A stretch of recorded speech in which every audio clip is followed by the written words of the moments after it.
Salut, ravi de vous retrouver. On est ici à Megève pour Tokissime, le festival Tokissime de Megève, donc qui est le rendez-vous des cuisines de montagne.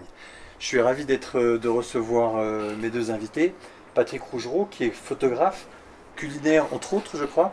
Entre autres, exclusivement culinaire. Exclusivement culinaire, ouais. D'accord. Et Laurent Petit, qu'on ne devrait plus présenter parce que tout le monde parle de lui, le fameux chef qui a gagné sa 3e étoile cette année. Et que voilà, on a déjà vu sur Bruit de Table avec beaucoup de plaisir parce que on aime et sa cuisine et sa personnalité et les très belles valeurs qu'il défend avec beaucoup d'énergie. Voilà. Merci. Merci de nous recevoir. Merci, oui. Je suis très content. Et donc notre thème aujourd'hui, c'est le visuel dans la gastronomie. Avec deux visions, j'ai envie de dire, un peu comment on va dire, complémentaires, dissonantes. Celle du photographe pour qui le visuel est tout, puisque l'assiette va à la poubelle, et en général. Ouais. Et le chef pour qui l'assiette n'est pas censée aller à la poubelle, et qui lui dit que l'Instagram l'agace, pour le dire gentiment. Je crois que j'ai même entendu plus violent. Plus violent. Non, j'ai l'habitude de dire que, en tous les cas, lorsque je conçois une recette, lorsque j'imagine une recette, il est essentiel qu'il n'y ait aucune part de réflexion sur l'esthétisme. Et en effet, pour rebondir sur le mot Instagram, je dis, peu m'importe si elle est Instagrammable ou pas, puisqu'aujourd'hui on est dans ce monde de réseaux sociaux. Mais en effet, c'est très très probant dans ma tête, c'est très clair dans ma tête, parce que je l'ai vécu, parce que j'ai vécu cette passation, parce que j'ai construit mes recettes à un moment donné avec une réflexion esthétique, parce que j'ai dessiné mes recettes à un moment donné, je parle de ça il y a 10-15 ans, parce que j'ai cru que c'était la voie, et en fait c'est un leurre total. Il faut absolument, nous les cuisiniers, ne penser qu'à une seule chose, aux saveurs, aux textures, aux températures, aux structures de plats, aux structures de fibres, notamment dans les végétaux. Voilà. Et si notre cerveau s'éloigne un peu de cette pensée, je pense réellement que l'assiette sera moins bonne. Alors par défaut, peut-être c'est là où peuvent intervenir les photographes, parce que un pro, il va aller choper ce que moi j'appelle une assiette pas instagrammable. Voilà, il va aller choper le grain, la texture, la sensualité, il va aller caresser vraiment le plat, il va rentrer dans la matière, il va éclairer la matière, il va faire parler la matière, et voilà, et donc c'est là où ça devient un vrai travail professionnel. Alors en effet, là, à ce moment-là, nos assiettes peuvent peut-être, elles, être gratifiées de belles, mais sinon j'ai l'habitude de dire qu'elles ne sont pas belles, mais qu'elles sont belles à l'âme. Patrick. Je partage tout ce que dit Laurent. Moi, mon métier, je suis simplement l'interprète de ce que font ces gens-là. C'est pas à moi de juger si l'assiette est bien, ou si Laurent a choisi de dresser son assiette de telle manière, c'est qu'il estime qu'elle doit être dressée de telle manière. Moi, mon boulot, et il l'a dit avant moi, c'est justement d'aller chercher au cœur de l'assiette ce qui va donner encore plus envie de saliver. C'est la lumière, c'est la texture, c'est la matière. Et moi, j'ai qu'un outil avec ça, c'est la lumière, quoi. Le reste, c'est lui qui a fait tout le boulot sur ce genre de prise de vue, quoi. Alors, je peux donner un troisième point de vue, moi, celui qui n'est ni chef ni photographe, mais qui est client.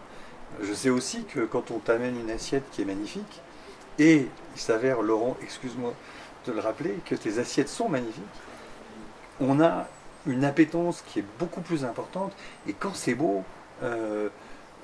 on a évidemment envie de rentrer dans l'assiette, et quand c'est beau, on va trouver ça encore meilleur. Alors ça peut être beau en effet, comme je te le dis, ça peut être beau par défaut, ça peut être beau aussi par une construction qui pourrait paraître esthétique. Mais ce n'est pas le sujet. Quand je fais mon envolée de champignons, qui en effet est très photogénique, mais moi la seule idée, c'est que d'avoir tranché mes tranches de champignons de manière très fine, c'est de développer des arômes olfactifs du champignon. Je veux qu'elle soit aromatique, cette assiette, en arrivant, avant la dégustation. Il faut absolument qu'elle soit aromatique. Donc le fait de développer ces copeaux très très fins, avec un poisson vivant, ce que j'appelle vivant, cueilli du matin dans la champignonnière, voilà, là, eh bien, moi je n'ai trouvé qu'une solution pour mettre un nombre de copeaux de champignons de Paris de manière conséquente, c'est de les tourner en cône et après de les agripper entre eux d'une manière très naturelle. Moi, si tu regardais dans le détail, c'est un espèce de jeu de Mikado, quoi. C'est pas du tout pour faire joli. Et il s'avère qu'en effet, c'est très joli. C'est très Pas très jolie, mais c'est pas la seule de tes assiettes qui est belle.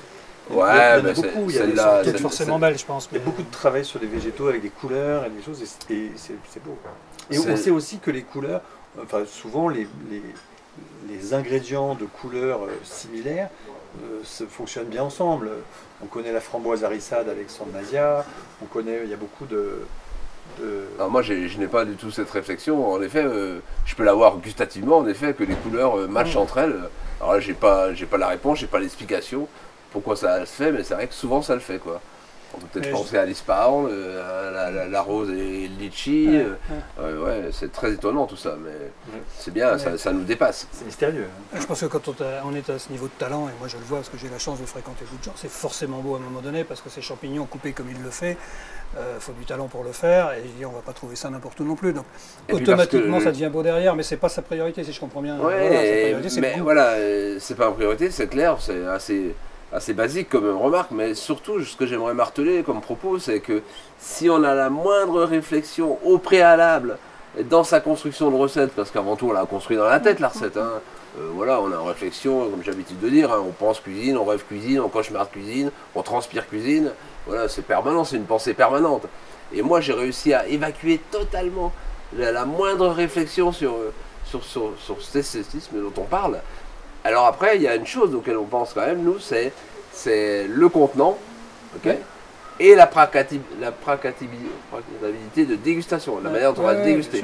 Alors là, en effet, le poids découvert, le diamètre de l'assiette, tout ça, là je suis obligé d'y réfléchir. Mais alors en fait, ça pourrait être ça en deuxième, mais alors en troisième. Et puis aussi, j'insiste un peu lourdement, c'est que si on s'affranchit de cette réflexion d'éventuelle beauté faite avec les éléments de la nature, si on arrive à s'affranchir de ça, on va être capable d'assumer une simplicité. Enfin, plus exactement, une simplexité. Hein, et non pas quelque chose de simpliste, mais assumer quelque chose qui pourrait paraître très simple. Voilà. Alors en effet, je parle plus de simplexité parce qu'il y a eu un travail en amont intellectuel quelque part assez complexe, et notamment dans la construction, dans le fait de cuisiner pendant un certain temps, des heures, et voilà, la manière dont on va rissoler et tout ça. Mais voilà, mais ça aussi, ça m'a beaucoup aidé pour arriver à cette troisième étoile. C'est comme on dit, pour moi, il n'y a rien à rajouter, c'est simple, c'est beau. Et pour conclure, si tu veux, là-dessus, je parle peut-être un peu beaucoup, je te redonne la parole, mais je me souviens très bien d'une phrase de Jean-Paul Abadie qui m'avait dit un jour, si tu mets, ça aussi c'est un beau message pour les cuisiniers, si tu mets plus de 15 secondes pour dresser une assiette, c'est mort. Voilà, ça veut dire que ton cerveau il est parti ailleurs. C'est pas le sujet. Je pense que le plus compliqué c'est de faire simple. Hein. Exactement. Et en photo comme en cuisine, on a la même problématique. Ouais. Enfin, j'ai déroulé mes photos, c'est des photos qui sont super simples, mais c'est encore plus compliqué, quoi. Hein. Donc voilà, c'est. J'ai vu les deux en fait. Pour moi, j'ai vu dans ton défilé de photos tout à l'heure, j'ai vu deux visages. J'ai vu en effet que tu étais capable, quand tu nous mets le céleri rose là, tu es capable de dire waouh, c'est ça et rien d'autre. Et après, quand tu nous fais le scénario, j'ai envie de dire, pour ainsi dire, déjà d'un film avec le pistolet et tout, là, tu peux pas nous dire que c'est simple. C'est mon grain de folie. Non, là, c'est pas simple. C'est un grain de folie. Voilà. Et j'essaie d'amener autre chose. C'est bien d'emmener les deux. Mais ma priorité va sur le produit. J'ai ma framboise éclairée de l'intérieur, ou le céleri rose. J'adore entrer dans la texture. Et on se rejoint un peu là-dessus, c'est qu'il n'y a pas de fioriture autour. Tu n'as pas vu une fourchette, une cuillère, une bouteille qui traînait derrière mes images. J'ai pas vu l'assiette, j'ai pas vu. C'est produit, et l'accroche visuelle, quoi. L'importance du produit est très grande aussi pour toi? Ah bah oui, mais il y a une phrase que tu as dite là, que j'ai repérée l'autre fois, et j'ai terminé la phrase où tu expliques justement que la créativité c'est tout un tas d'éléments, et il finit, à la fin de ta phrase, c'est dire pour créer une recette, et j'ai remplacé la fin par créer une photo, parce qu'on peut avoir exactement les mêmes mots dans l'approche, quoi. Donc on a des métiers qui sont similaires, que je trouve similaires avec des outils qui sont complètement différents, quoi. Moi il faut que je donne envie avec mes photos. Hein. Le point commun c'est saliver. Hein. Ah bah ouais. Ça c'est clair. Moi, en effet, si sa photo est réussie, t'as envie d'aller la lécher. Hein. Alors moi, il n'y a pas de bonne ou de mauvaise photo culinaire. C'est ce que je vous dis, c'est de ça que je parle. Moi je dis, je dois saliver quand on me présente l'assiette, quand on la pose. De toute façon, en gastronomie, on convoque plusieurs sens. On convoque l'ouïe, que plein de chefs ont complètement abandonné. Et à Paris, tous les restos qui ouvrent ont des niveaux sonores qui sont insoutenables. Tu attends le moment où tu vas pouvoir sortir, tu arrives dans la rue, il y a le bus qui passe, et tu dis génial, il y a un peu moins de bruit. Donc il y a l'ouïe, il y a l'odorat bien sûr, et il y a le visuel qui est très très Ah fort. bah ouais. Quand j'ai ouvert le Clos d'Essence il y a 27 ans avec mon épouse, j'étais assez certainement prétentieux, ambitieux, peut-être trop certainement, parce qu'avec du recul je l'ai compris.